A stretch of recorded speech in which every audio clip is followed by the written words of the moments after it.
The stars looked peaceful through the observation window of Station Osiris. Ambassador Deho stood there watching the gas giant Helion 7 spin slowly in the darkness. He had been doing this job for 30 years, and every new station still amazed him. Space was beautiful. It made him forget sometimes how dangerous the galaxy could be. "Ambassador, they're ready for us," Mi-young said from behind him. She was young, only 29, but smart. Very smart. Daiho had trained her himself over the past 3 years. She would make a fine ambassador one day. Daiho turned and smiled at her. "Nervous?" "A little," Mi-young admitted. "The Valthek are intense." "They respect strength," Daiho said. "Show them confidence and they'll respect you too." The human delegation walked through the bright corridors of Station Osiris. The station was neutral ground owned by no one species. It orbited between territories, a place where enemies could meet without fear. That was the whole point. That was the law. The Envoy Accords guaranteed safety to all diplomats, always and everywhere. It had been that way for 800 years. Security Chief Hyun-woo walked beside them, his eyes scanning everything. He was a former military man, always alert. "Something feels wrong," he muttered quietly. "You always say that," Jisoo said with a laugh. She was their cultural expert, the one who understood alien customs and traditions. The Valthek are just naturally intimidating. It's their culture. "Maybe," Hyun-woo said, but his hand stayed near his sidearm. Dr. Taewon brought up the rear, carrying his medical scanner. He was the quiet one, always watching, always thinking. He had survived 2 previous dangerous missions, and Daiho trusted his instincts. They entered the main assembly hall. It was massive, with a ceiling that stretched up 3 stories. The Valthek delegation was already there, standing in formation. They were tall creatures, nearly 7 feet, with dark purple skin and 4 arms. Their leader, Commander Valtrak, stood in front, his black armor gleaming under the station lights. "Ambassador Daiho," Valtrak said. His voice was deep and rough. "Welcome to Station Osiris, Commander Valtrak," Daiho replied with a bow. "Thank you for meeting with us. We hope to resolve the territorial dispute peacefully." "Of course," Valtrak said. Peace is always preferable to war, but something in his voice made Daiho pause. There was an edge to it, something cold and final. He glanced at Hyun-woo, who had noticed it too. The 2 delegations sat at the long table. Mi-young opened her data pad and began reviewing the disputed territories. There was a sector of space, rich in rare minerals that both humans and Valthek had claims to. The humans had found it first, but the Valthek had settlements nearby. It should have been simple to negotiate. "We propose a joint mining operation," Mi-young said, her voice steady. "Both our peoples benefit, and we share the resources equally." Valtrak looked at her for a long moment. Then he smiled. It was not a friendly smile. An interesting proposal. He made a gesture with one of his 4 hands. The doors to the assembly hall slammed shut. Heavy magnetic locks engaged with a loud clang that echoed through the room. Hyun-woo jumped to his feet, reaching for his weapon, but it was too late. Valthek soldiers poured in from hidden side doors, weapons raised and charged. "What is this?" Daiho demanded, standing. "This is neutral ground." "We are protected by the Envoy Accords. The Accords are for civilizations that matter," Valtrak said coldly. "Humans are children playing at diplomacy. You found resources that belong to the Valthek Dominion. We cannot allow children to hold what is rightfully ours." "You can't do this," Mi-young said, her voice shaking now. The galaxy will see that the Valthek Dominion does what is necessary," Valtrak interrupted. "By the time the Galactic Council debates and discusses and forms committees, we will control that sector. And humans will be too frightened to oppose us." Hyun-woo pulled his weapon, but a Valthek energy bolt hit him in the chest before he could fire. He fell hard, his body smoking. Jisoo screamed. Taewon ran toward Hyun-woo, but another bolt struck him down. Daiho felt ice in his stomach. This couldn't be happening, not here. "Not like this, please," he said, holding up his hands. "Whatever you want, we can negotiate." "There's no need for violence." "There is every need," Valtrak said. He nodded to his soldiers. The energy weapons fired. The sound was terrible, a high-pitched whine followed by the impact of superheated plasma. Daiho felt the first bolt hit his shoulder, spinning him around. He saw Mi-young trying to run, saw her fall, saw Jisoo collapse beside the table. He hit the floor hard. Pain filled his body, but he couldn't move. His vision blurred. Through the haze, he saw Valtrak standing over him. "Tell your people," Valtrak said softly. "Tell them what happens when they challenge the Dominion." They will remember, Deho whispered. Blood filled his mouth. Humans always remember. Valtrak laughed. By all means. Remember from your graves.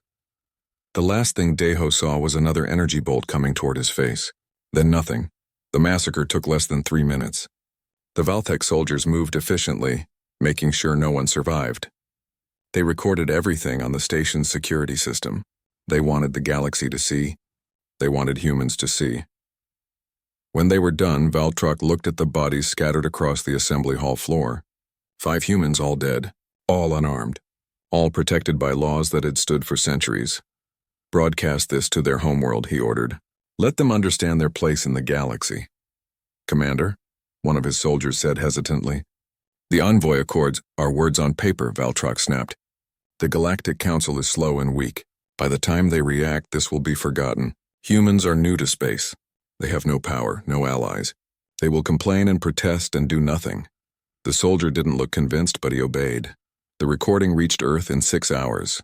It traveled through communication relays, crossing light years of space until it arrived at the United Colonies headquarters in Geneva. The night shift officer who received it watched the first 30 seconds, then immediately alerted her superiors. Within the hour, every major government official on Earth had seen it. The Secretary General watched it 3 times, her face growing harder with each viewing. Admiral Baumann saw it in her quarters aboard the Orbital Defense Station. She watched it once in complete silence, then sat back in her chair. Get me the fleet commanders, she said quietly. All of them. Right now. Across Earth and all human colonies, the reaction was the same. Shock, horror, and then something else. Something cold and dangerous. The Valthek had made a terrible mistake. They had calculated that humans would be weak, that they would appeal to the Galactic Council and wait for justice that would never come. They had calculated that humans would be afraid. They had calculated wrong. In the halls of power, in military bases, in the streets where ordinary people watched the news, the same thought echoed. The same determination grew.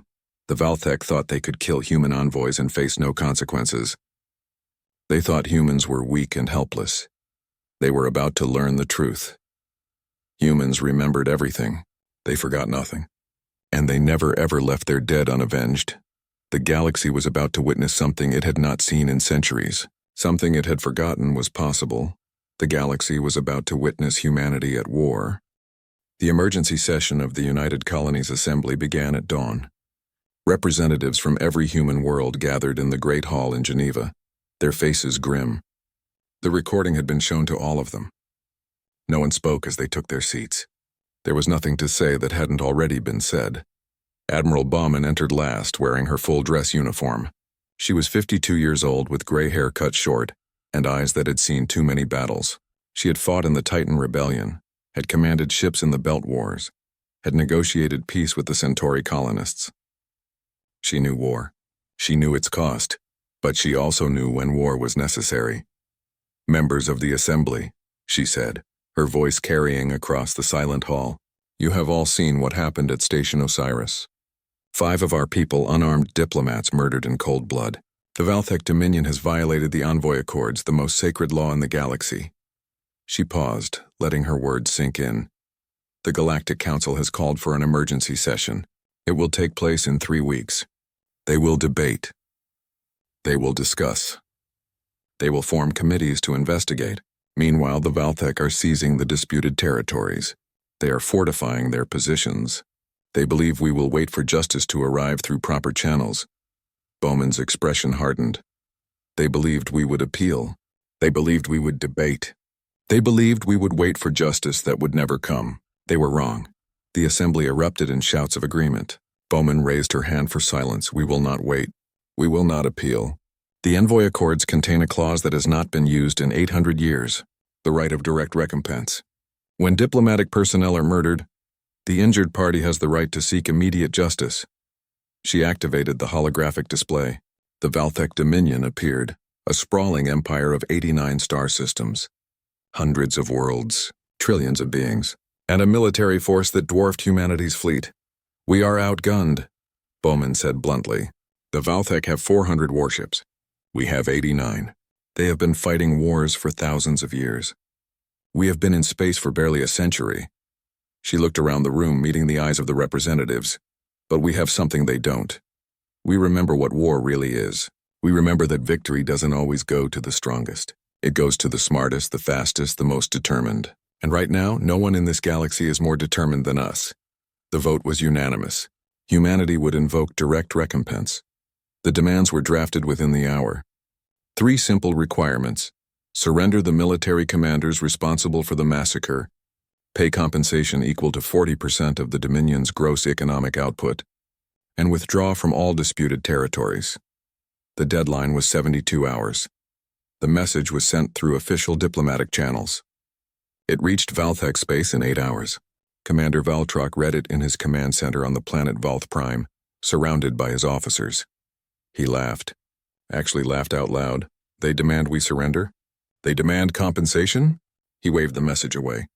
Humans have less than 100 ships. We could crush them in a week. His second in command, a younger officer named Ralthos, looked less certain. The Envoy Accords give them legal standing. The Council is full of old species who have forgotten how to fight, Valtrock snapped. They will condemn us with words while we take what we want with action. And the humans? They will cry and complain and do nothing. What if they don't? Ralthos asked quietly. Valtrock stared at him. Then we destroy them. It will be a lesson to the entire galaxy. No one challenges the Valthek Dominion. But while the Valthek laughed and prepared for what they thought would be an easy victory, humanity was moving. Captain Sungmin stood on the bridge of the destroyer Retribution, watching his crew work. They were loading weapons, running system checks, preparing for combat. His ship was one of the new stealth destroyers, equipped with experimental technology that made them nearly invisible to sensors. All systems green. Captain, his first officer reported. Good, Sungmin said. We launch in 6 hours. Make sure everyone knows the mission parameters. No mistakes, no hesitation. Commander Nari sat in her office aboard the carrier Indomitable, surrounded by holographic displays. She was building the battle plan, coordinating dozens of ships, thousands of personnel. Her job was to make sure every piece moved perfectly, like a deadly chess game. She had studied every Valthek military engagement for the past 100 years. She knew their tactics, their preferences, their weaknesses. The Valthek fought like they always had, with overwhelming force and direct assaults. They were predictable. Humanity would be anything but predictable. Lieutenant Yuna worked in a secured bunker deep beneath Geneva. Her fingers flew across multiple keyboards as she wrote code. Not just any code, weapons, digital weapons, viruses and worms that would infiltrate Valthek military networks and turn their own systems against them. How long until it's ready? Her supervisor asked. 48 hours, Yuna replied without looking up. Maybe less. The deadline is 72 hours. I know, Yuna said. I'll be done in time. Engineer Jinwoo stood in the weapons testing facility on Luna, watching the final calibration of his greatest creation. It looked like a simple satellite, maybe 20 meters across. Nothing impressive, but when activated in coordination with 200 others like it, it would create artificial gravity wells strong enough to tear apart a space station. You're sure this will work? The facility director asked nervously. I'm sure, Jinwoo said. The question is whether we should use it. This weapon, it's terrifying. So is murdering unarmed diplomats, the director replied coldly. Jinwoo nodded slowly. He was a scientist, not a soldier. He had built this to defend humanity, never thinking it would actually be used. But the Valthek had changed everything. They had killed people under protection of the most sacred laws. They had laughed about it. They needed to learn that actions had consequences. Across human space, the military mobilized with frightening speed. Reservists were called up.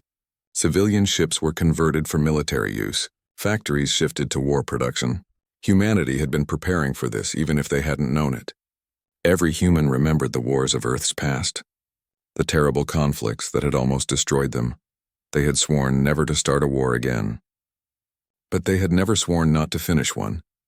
The Galactic Council watched these preparations with growing alarm. Ambassadors from dozens of species sent urgent messages to Earth, begging them to wait for the proper legal process. The Council would handle this, they promised. Justice would be served. Ambassador Sujin, humanity's representative to the Council, sat in her office on the Council station, reading the messages. She had been ordered to present humanity's position before the council met. She walked into the council chamber alone. 200 species were represented there, some of the oldest civilizations in the galaxy.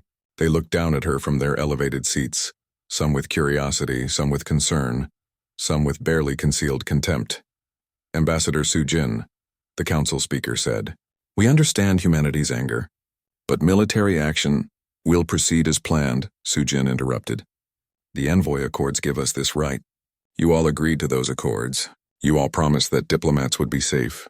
The Valthek violated that promise. We will enforce it." "The council can handle this through proper channels," another ambassador said. "The council moves too slowly," Sujin replied. "By the time you finish debating, the Valthek will have taken everything they wanted. They murdered our people and they're being rewarded for it." "But war," someone began, "is what happens when laws are not enforced," Sujin said firmly. "You want to prevent war? Then enforce your own laws. Make the Valthek pay for what they did. Right now, today. Not in 3 months after committees and investigations." The council chamber fell silent. They had no answer for that. "We didn't want this," Sujin continued, her voice softer now. "We wanted peace. Our people went to that station believing they were safe. They died believing in your laws, in your justice. Don't prove them wrong." She turned and left the chamber. Behind her, the council erupted in arguments. But it didn't matter. Humanity had made its choice. The 72 hours ticked down.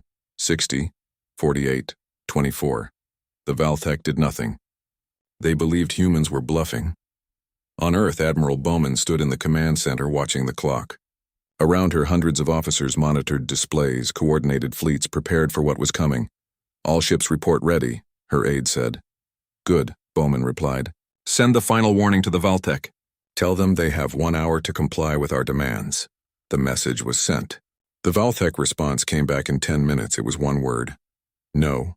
Bowman nodded slowly. She had expected nothing else.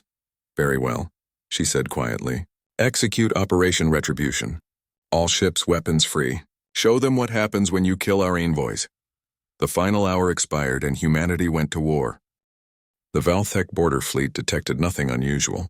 Their sensors swept the empty space between human and Valthek territory, finding only the background radiation of the stars. Admiral Korthak sat in his command chair on the battleship Dominator, confident and relaxed.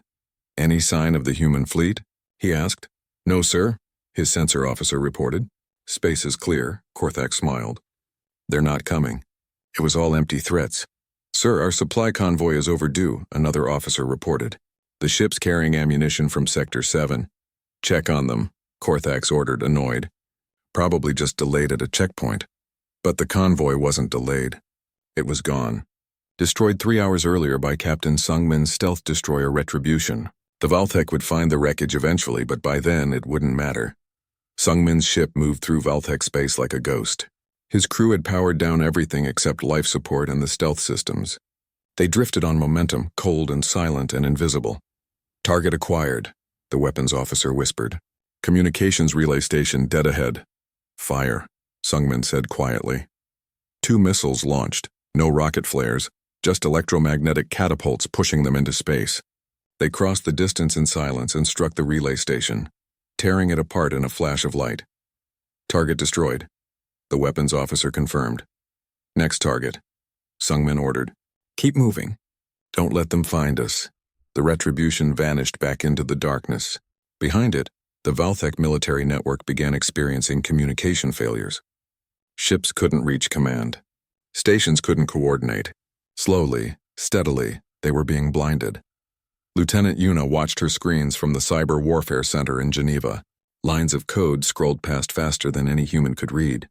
She had spent 40 hours straight building her virus, and now it was loose in Valthek military networks.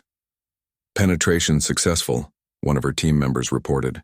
"We're inside their fleet command system." "Deploy payload 2, Yuna ordered. Her fingers danced across the keyboard. "Let's see how well they fight when their sensors lie to them." In Valthek space, weapons systems began reporting false targets. Navigational computers fed incorrect coordinates. Fire control systems locked up, requiring manual resets. It wasn't enough to cripple them completely, but it was enough to make them confused and slow. And in war, confusion was often more dangerous than any weapon. Admiral Korthax frowned at his displays. What's happening? Why are we getting so many system errors? Unknown, sir, the technical officer said, working frantically at his console. It's like the network is being attacked, but we can't find the source. Run full diagnostics, Korthax ordered.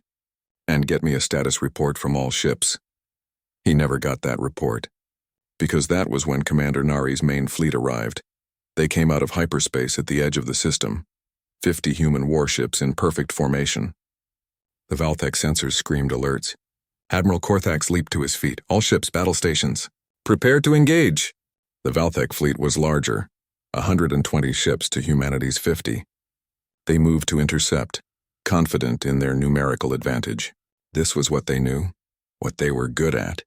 A direct fleet engagement, but Commander Nari had no intention of fighting fair. All ships execute Plan Gamma, she ordered from her command center on the carrier Indomitable. Fighter wings launch now. Human fighters poured out of the carriers, hundreds of small fast ships. They swarmed toward the Valthek fleet like angry hornets. The Valthek moved to engage, but their systems were still glitching from Yuna's virus. Target locks failed. Point defense systems fired at ghosts. The human fighters tore into the Valthek formation, firing missiles and then breaking away before the larger ships could respond.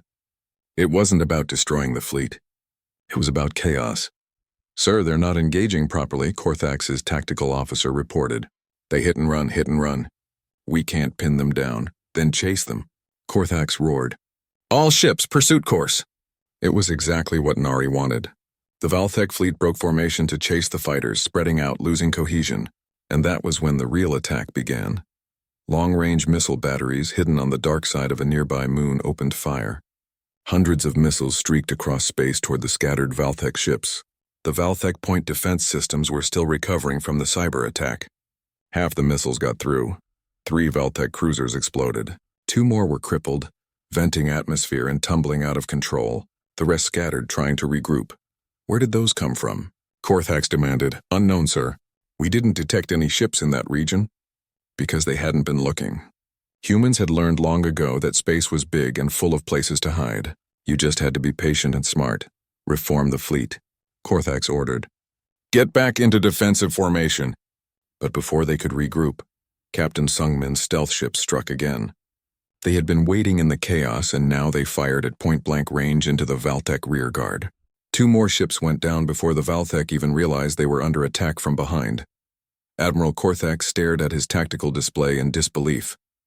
His fleet was being torn apart, and he couldn't even see half of his attackers. This wasn't how battles were supposed to go. Where were the grand fleet maneuvers? The decisive engagements? This was just murder in the dark. All ships fall back to the defensive line, he ordered. We need to regroup, but Nari had anticipated that too.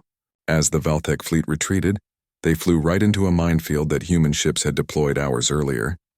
Silent explosions blossomed across space. More ships damaged, more crew dead. The Valthek border fleet limped back to their fortified stations, having lost nearly 30 ships without destroying a single human vessel. Admiral Korthax sat in his command chair, stunned and furious. This is impossible, he muttered. Humans don't fight like this. His aide looked at him grimly. Perhaps that's why they're winning, but the border fleet was just the beginning. Across Valthek space, humanity's real strategy was unfolding. While everyone watched the fleet engagement, other forces were striking at the Dominion's foundations. Engineer Jinwoo sat in a control room on a hidden human station, watching 200 displays. Each one showed a small satellite, drifting in carefully calculated positions throughout Valthek space. They had been deployed over the past year, disguised as scientific research equipment. The Valthek had seen them, scanned them, and dismissed them as harmless. They were anything but harmless. All units in position, his technician reported. Power levels? Optimal. We're ready when you are. Jinwoo took a deep breath. This weapon had never been tested at full scale. The simulations said it would work, but simulations weren't reality. If he was wrong, nothing would happen. If he was right, hundreds of thousands of Valthek would die. He thought about the recording. Thought about Ambassador Deho and the others, murdered while trying to talk peace. Thought about Valtruck's laughter. Activate the grid, Jinwoo said quietly. Across 3 star systems, 200 satellites powered up simultaneously. Graviton emitters hummed to life, bending space itself. Individually, they were weak. Together, they were devastating. 3 Valthek battle stations orbited the planet Valth Prime, massive military installations that had stood for centuries. They were symbols of Valthek power, bristling with weapons protected by shields that could withstand any conventional attack. The graviton grid activated around them. Artificial gravity wells formed in seconds, pulling at the stations from multiple directions at once. The metal began to scream. Support beams bent. Hull plates tore. The shields didn't matter. This wasn't an attack they could defend against. This was physics itself being weaponized. The first station broke apart in slow motion, sections peeling away like flower petals. The second twisted in the middle, snapping in half. The third simply collapsed inward, crushed by invisible forces. Debris rained down on Valth Prime's atmosphere, burning bright trails across the sky. Millions of Valthek looked up in horror. Their impregnable defenses had been destroyed in seconds by a weapon they hadn't known existed. Commander Valtrak watched from his command center planetside, his 4 hands clenched into fists. "What was that?" he demanded. "What did they do?" "We don't know, sir," his science officer said, voice shaking. "Some kind of gravity weapon. It's not in any of our databases. They can't have that kind of technology," Valtrak said, but his voice was uncertain now. "They're too young, too primitive." "Clearly not, sir," the officer replied. Reports poured in from across the Dominion. Human forces were hitting supply lines, communication hubs, military installations. They weren't trying to conquer territory. They were systematically destroying the Valthek ability to fight. Shipyards burned. Manufacturing centers went dark. Fuel depots exploded, and all the while human casualties remained minimal. They fought from the shadows, struck without warning, and vanished before the Valthek could respond. It had been 6 days since the deadline expired. The Valthek had lost 40% of their military infrastructure. Their economy was beginning to collapse. Civilian populations were panicking, and the Galactic Council was watching in stunned silence. This wasn't war as they knew it. This was something else, something ruthless and efficient and terrifying. Commander Valtrak finally sent a message to Earth, his pride broken. One word: negotiate. Major Jihoon checked his equipment one final time. The dropship rumbled around him, filled with 30 of the best soldiers humanity had ever trained. They wore black armor, carried weapons that could punch through Valthek battlesuits, and moved with the precision of machines. They called themselves the Reapers, and tonight they were going hunting. 5 minutes to drop zone, the pilot announced. Jihoon looked at his team. "You all know the mission.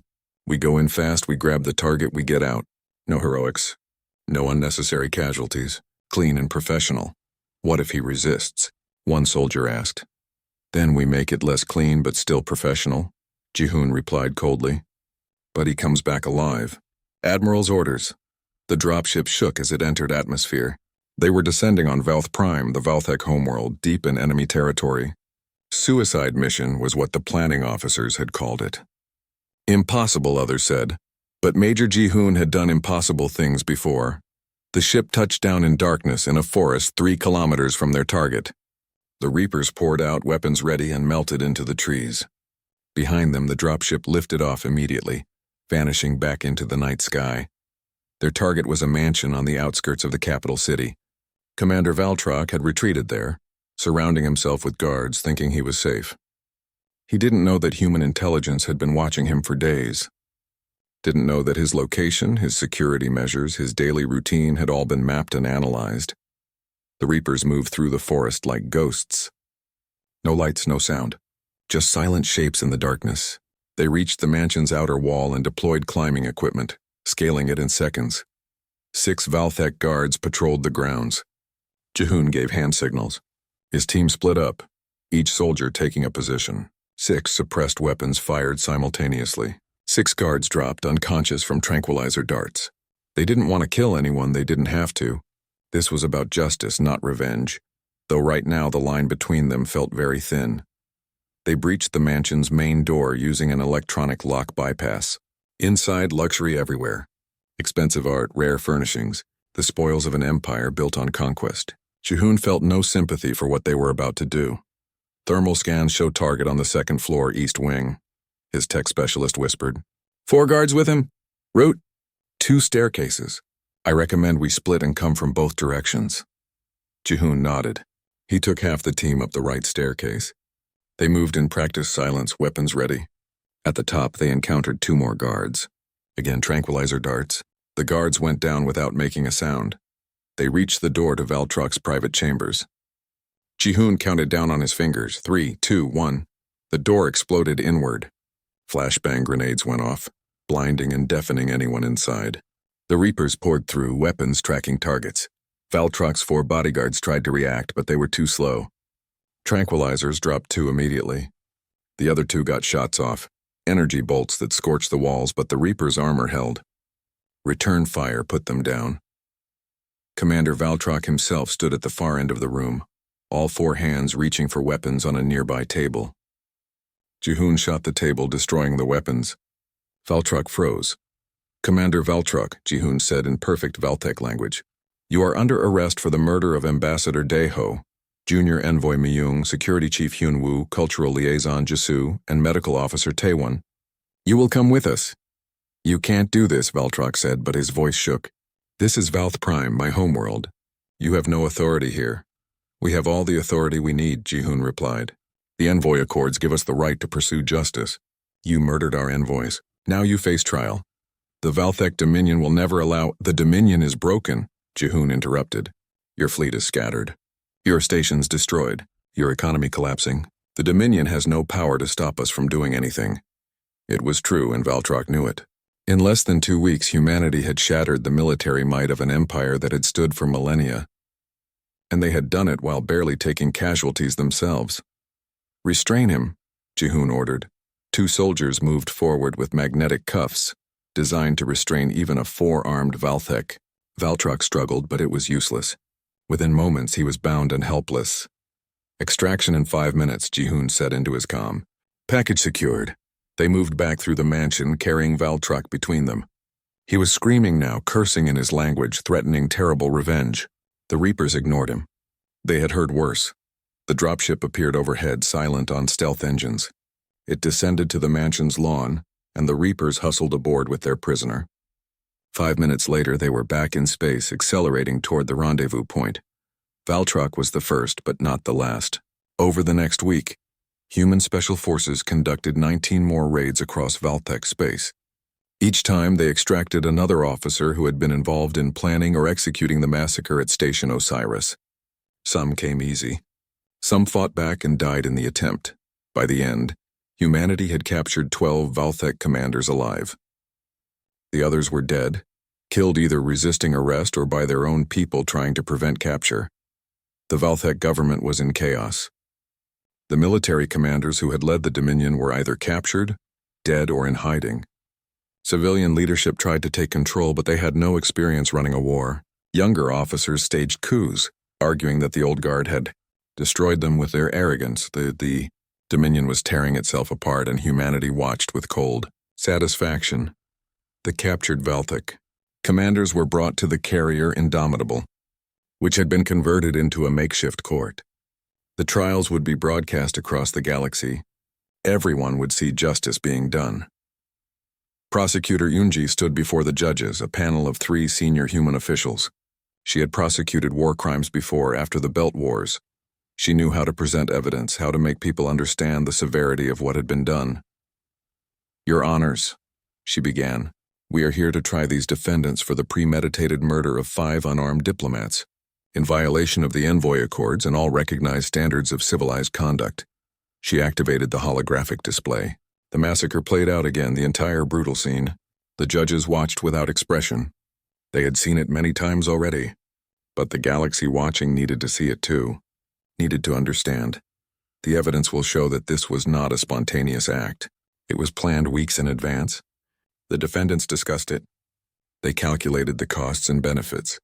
They decided that murdering our envoys was an acceptable price for gaining territory and resources.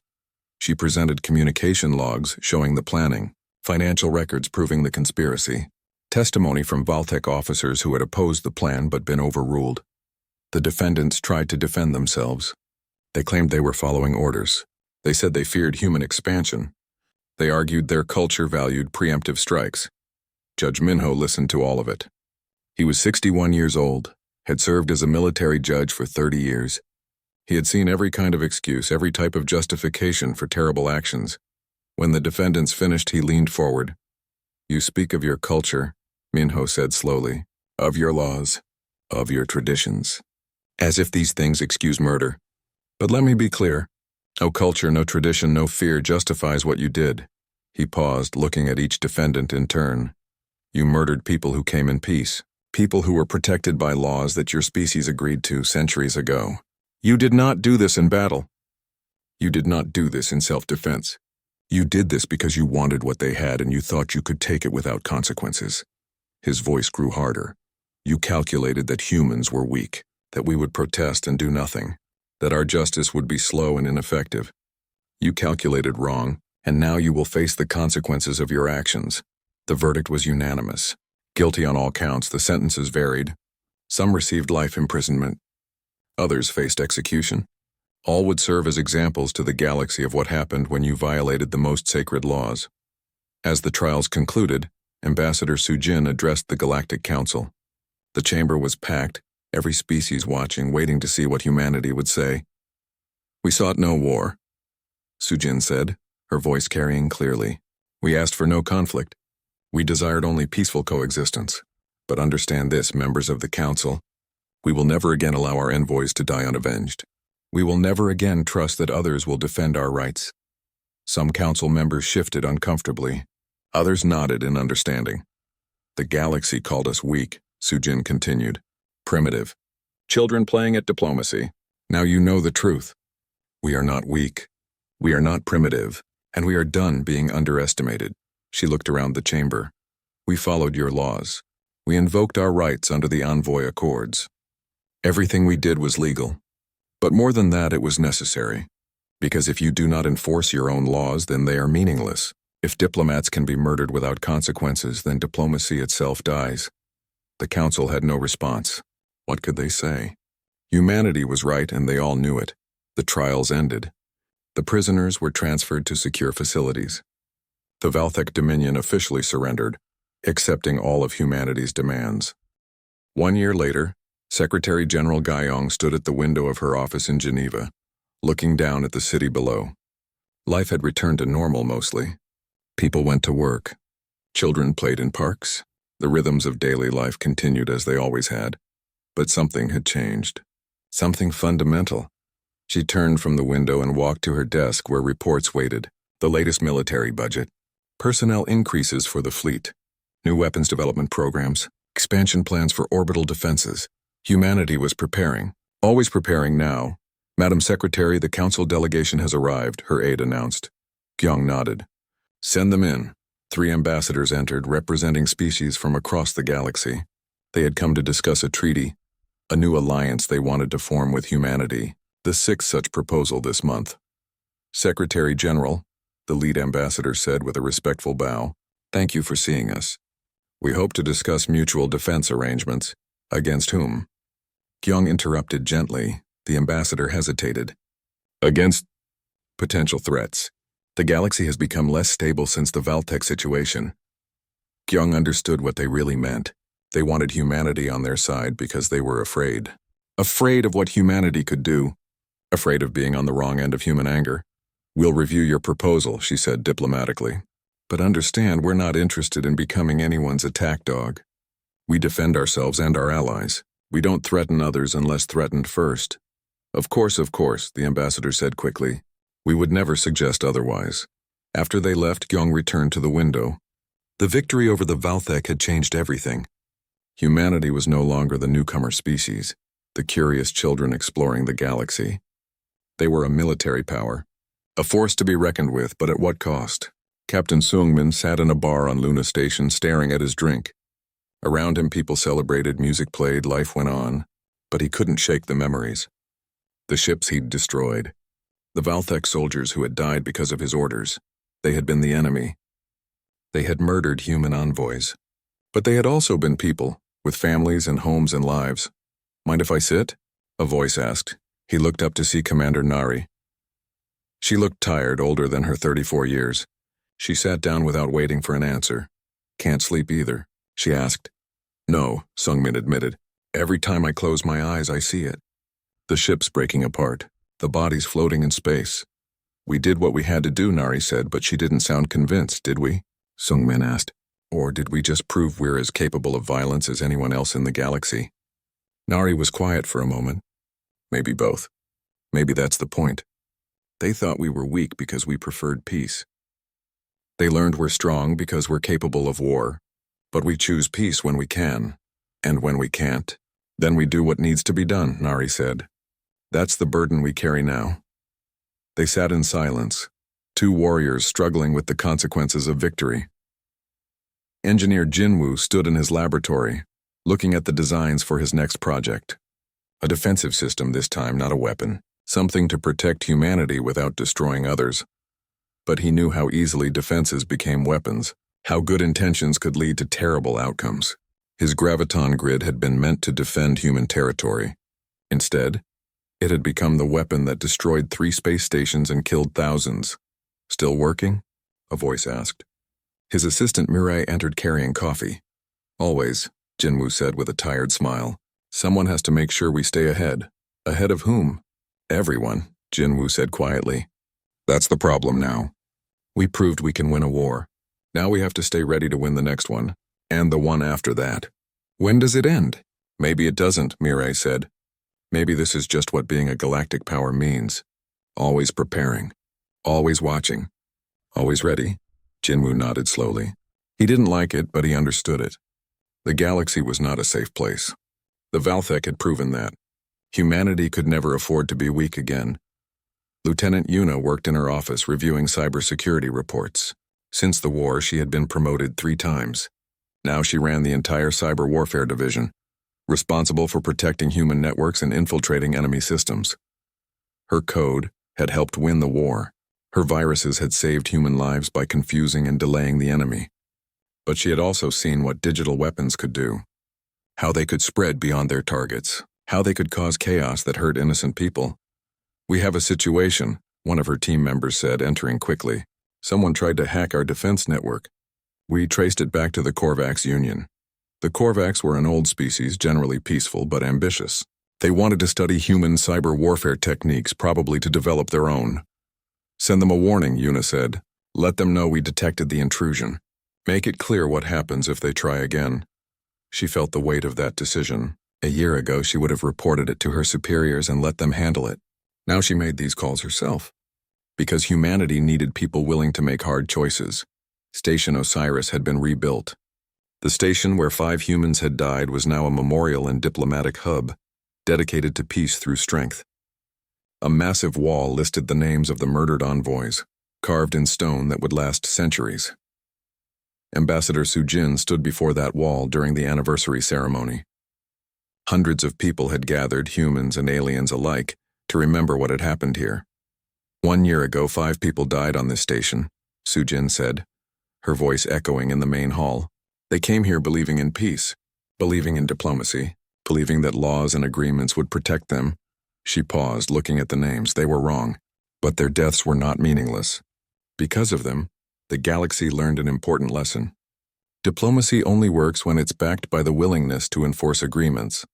Peace only lasts when all sides understand the cost of breaking it. She turned to face the crowd. We are not warmongers. We do not seek conflict. But we will never again be victims. We will never again allow our envoys to die without consequences. This station stands as a promise. To our people and to the galaxy, we remember, we honor, and we protect. The ceremony ended with a moment of silence. Then slowly people began to leave. But Sujin stayed, standing before the memorial wall, thinking about the 5 people whose deaths had changed everything. Researcher Haewon entered quietly and stood beside her. She had lost her sister Mi-young in the massacre. The loss had nearly destroyed her, but she had channeled her grief into action, establishing the Envoy Memorial Institute. They would be proud, Haewon said softly, looking at her sister's name. Of what we've built here, of how we honored them, would they? Sujin asked. We started a war. Thousands died. An empire was destroyed. An empire that murdered them, Haywan replied firmly. An empire that thought it could kill with impunity. My sister believed in peace, but she also believed in justice. We gave her both. Sujin nodded slowly. It was hard to know if they had made the right choices. History would judge them eventually. For now, they could only move forward. In the Galactic Council chambers, discussions continued about how to respond to humanity's rise. Some species proposed restrictions on human military expansion. Others argued for closer cooperation. The debates were endless, but one thing was clear to everyone. Humanity had changed the balance of power in the galaxy. They had proven that youth and determination could defeat age and arrogance, that innovation could overcome numerical superiority, that those who defended the defenseless deserved respect. Admiral Bowman, now retired, gave a speech at the military academy to graduating officers. "You are the guardians of humanity," she told them. "You carry weapons, command ships, make life and death decisions. That is a terrible responsibility, but it is also a sacred trust." She looked at the young faces before her, seeing the same determination she had felt so long ago. "Remember why we fight. Not for glory, not for conquest. We fight to protect those who cannot protect themselves. We fight to ensure our people can live in peace. We fight because sometimes violence is the only language that tyrants understand." She paused, her voice growing softer. "But never forget the cost. Every battle leaves scars. Every war changes us. The day you stop feeling the weight of your decisions is the day you should surrender your command, because then you've become what we fought against." The cadets stood and saluted. Tomorrow they would take their posts on ships across human space, joining the growing fleet that protected humanity's interests. Far from Earth, on a remote monitoring station, sensors detected a transmission from unexplored space. An unknown civilization had been watching, observing humanity's war with the Valthek. Now they were discussing among themselves whether to make contact. The transmission was intercepted and decoded. The analysts read it with interest. "The humans are dangerous," the aliens said to each other. "They fight with the fury of the wounded and the precision of the calculated. They forgive nothing. They forget nothing. They turned an empire to dust in 17 days. Should we fear them? No, we should respect them, and never ever make them our enemy." The report was filed and sent up the chain of command. Humanity now knew that other species were watching, evaluating, deciding how to approach these newcomers who had proven so formidable.